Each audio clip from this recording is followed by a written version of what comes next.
Bradsok, ang akong pangutana, Bradsok, may tungod ni ining giingon sa mga Islam, Bradsok, nga kini atong Biblia dunay daghang mga sumpaki. Usa sa ilang kutlo, Bradsok, kining nasa Juan kapitulo 8 bersikulo 14, Bradsok, nga nakanayon, si Jesus mitubag kanila, bisan tud ako mao ang naghimong pagpanghimatuod bahin sa akong kaugalingon. Ang akong pagpanghimatuod tinuod, kay nahibaluman ako kung diin ako gikan ug asa ko padulong. Gingon ni Kristo, Bradsok, nga kung siya ay magpamatuod sa kaugalingon, mahimong tinuod. Unya, Bradsok, sa Juan kapitulo 5 bersikulo 31, nagkanawing gapon din ni Bradsok, kung ako mao ang magpanghimatuod mahitungod sa akong kaugalingon, ang akong pagpanghimatuod maisip nga dili tinuod. Ang bersikulo 8, Bradsok, sa Juan nag-ingon dito nga kung siya magpamatuod tinuod. Unya sa Juan 5, Bradsok, nag-ingon naman sa si Kristo kung siya ay magpamatuod maisip naman sad nga dili tinuod. Ang akong pangutana, Bradsok, wa ba kani masakto ning giingon sa Islam, Bradsok, nga nagasumpaki atong Biblia? Palihog kog patinaw, Bradsok. Salamat kaayo sa mayong pangutanang imong gida, Brad Carlo Badenas sa San Roque, Talisay City. Kura Parokos Perditoni Murillo. Ang gisulti sa atong Ginoo, wa gini magkasumpaki nga sa Juan 8:14 nga si Jesus nagpahayag nga kung siya magpamatuod, ibalo siya sa iyang gimapatuod, o kini maingon nato nga tinuod yun yung pagpamatuod. Kaya lagi siya usaman ka tao nga di mamakak diya sa 1 Pedro 2:22, Kristo limpyo matarong, way sala, o way pulong nga migwa siyang baba nga bakak. Pusa kay matinuoron siya, ang iyang pagpamatuod, tinuod yun. Pero sa pangingon niya nga San Juan 5:31 nga, kung ako'y magpamatuod, dili kini angay dawaton, kaya ako rin nagpamatuod, iyang gisugdan pagpasabot ang kultura sa mga Hudiyo.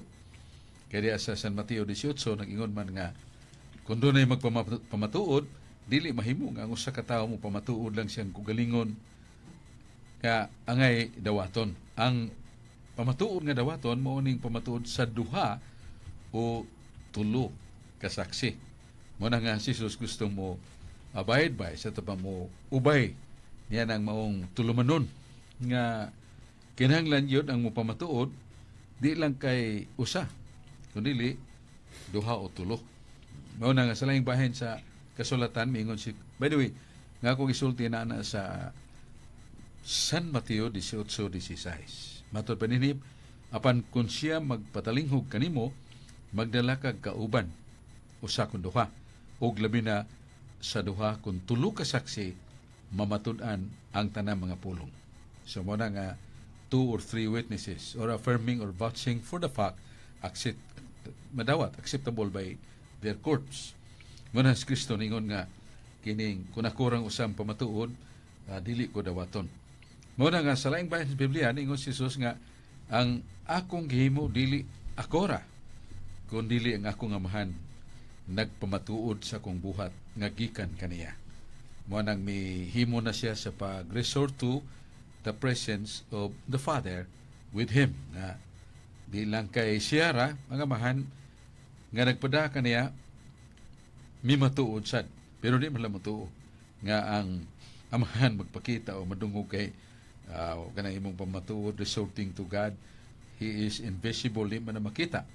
Muna ningon si Kristo nga ang akong mga milagro nga gihimo mo'y pagpamatuod nga ko gipada sa amahan niya. Sa San Juan 4:48 mingon si Jesus nga nagtudlo ko nagwali pero way naminaw kanako, ako'y nadani apan diha nga naghimo ko daghang mga milagro, nasuyop ang inyong pagtagad o pagtuo kanako.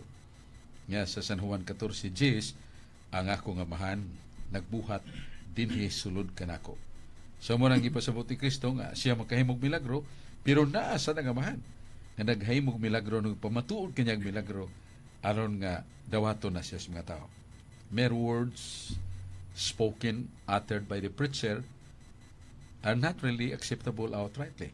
So mingon di kum tuoy ning tahan na kay may kini musulti, may kini mutagi ko mga kinaadman ug kalam, pero ang kinabuhi nini nagkalupati man, nagkahiwi man, alisod ta mutuo nini. Kung ligya pa ni kining tambal, di ta mo dapat kay mismo siya si gamit siyang tambal o man makaayo niya. So si Kristo primero nagpamatuod pinaging milagro. Nga kanang milagro ha gikan sad samahan. Nya ang iya siyang kinabuhi mao gyud naguna matud pa sa buhat uno-uno, gibuhat una ni Kristo. Ang iyang gitudlo, ang giwali niya iya unang gibuhat, una pa niya iwali. So believable, credible, acceptable si Kristo kay makita sa mga tao nga mingon siya pailob, pagpaubos, magpaubsanon siya. Mingon siya pagputli kamo, paglimpyo siya kinabuhi, putli sa kayo buutan kay siya. Way mansa sa mga butang nga unudnon nga manlapas sa mga sugo sa Ginoo. Mao na nga ito ikapambitubag sa may pangutana ni Ricardo Rizani. Balik na ni Brad Jim Laboneta.